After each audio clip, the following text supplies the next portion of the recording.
and I'm here to talk about the Renewable Energy Transmission Initiative, which was started in California in 2007. And so through this course specifically, we've noticed that California has especially high standards for renewable energy targets. 33% of their energy is to be generated by renewable sources by 2020. And then in the reading, it also mentioned that about 12,000 megawatts is to be generated from locally renewable source energy as well.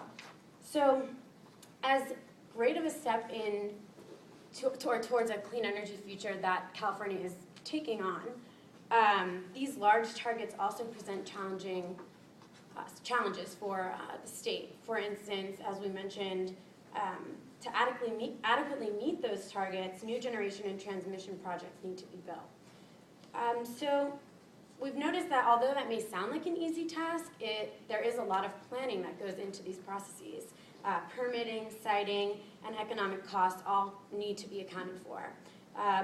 California in 2007 recognized the importance of these processes and brought together, or made a joint effort bringing together the California Public Utility Commission, the California Energy Commission, several municipality operations, and the California ISO to develop what is now Reti. Reti's mission was to develop a statewide transmission plan that was capable of accessing and delivering renewable energy to meet state goals and win broad stakeholder support. To ensure this broad stakeholder support, they brought numerous players to the table. As our professor mentioned earlier, that is usually the general path of things. You want to bring as many experts as you can together. And so they broke the Reti Collaborative into three main groups. First, the coordinating committee, which was comprised of the founders of the organization, and they provided general oversight for the rest of the organization. The second was the stakeholder steering committee, which was comprised of 29 members, and that mainly included transmission owners and providers, local, state, and federal permitting agencies, landowners, and interest organizations as well, to ensure that most of the public interest was being represented. And then thirdly, there was a plenary stakeholder group which reviewed the work of the steering committee, which primarily took on most of the work to create the plans for the state of California. So throughout its existence, Reti's operation was broken out into three phases. The first phase, each phase had a specific timeline, and the first two phases ended up following through. The third one took off, but Reti is actually now suspended. It's no longer in operation, and so the third stage wasn't fully completed. So stepping back a bit, the first stage, which was conducted from September 2007 to August of 2009, was intended to provide California with a statewide renewable assessment framework. And the framework consisted of something that they called CREZs, which stands for Competitive Renewable Energy Zones. And these zones were determined by a high quality and availability of renewable resources in the specific area, as well as optimal environmental and economic costs for transmission facilities in that region. The phase two, the timeline was set from September 2009 to the beginning of January 2011. And in this phase, they wanted to produce a statewide conceptual transmission plan, which they ended up doing. However, I think phase three was to provide specific transmission plans for prioritized competitive renewable energy zones. Although from the research that I found in 2009, there was no specific actionable items for phase three. So although the statewide conceptual transmission plan was created, I don't know if all of the actual prioritized statewide plans were implemented. I think the reasoning for that is because Reti's operation, as I mentioned, ended in 2010 and was taken over by the California Transmission Planning Group, which was aimed to take a more broader approach to coordinating a statewide transmission plan, working closer with the California ISO and other publicly owned utilities.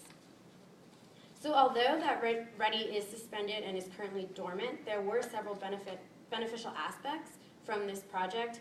One was that Reti recognized 30 competitive renewable energy zones throughout the state, one including the Tehachapi mountain range, which was determined as one of the best regions in the state, or actually in the world, to develop solar, as well as provide huge wind potential in that area. So although Reti was suspended, today the Southern California Edison Company is completing a substation at the base of that mountain range that will provide about 4,500 megawatts of wind, solar, and geothermal energy to the LA and San Bernardino region. They estimate that this will provide about power to about 3 million homes in that area. Additionally, Reti also spurred the framework of for the Western Renewable Energy Zone Initiative. And as you can see on this map, those of you who are not familiar, the United States breaks out into three main grids. So you have the Western Interconnection Grid, the Eastern Interconnection Grid, and then ERCOT, which is mainly just for Texas. But the framework that Reti created spurred the energy zone, the Western Renewable Energy Zone Initiative, which essentially parallels the processes and organizational structure as Reti.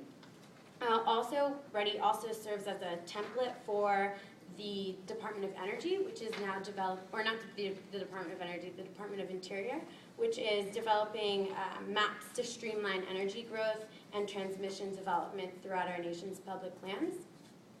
I think, lastly, the last point that I want to make is that I think Reti really, I guess its most notable achievement was that it really had inclusive stakeholder involvement, which provides a really good basis for people to get involved, which breaks down some of the barriers that a lot of people might have when implementing renewable energy projects. So for instance, we saw in the video that people from the backcountry weren't really interested in these the development of the new transmission lines.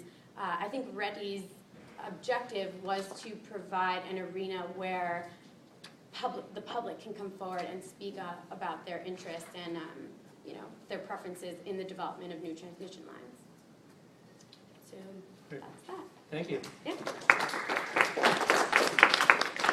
Nice job of taking a multi-year process and trying to talk about it. Yeah. Well,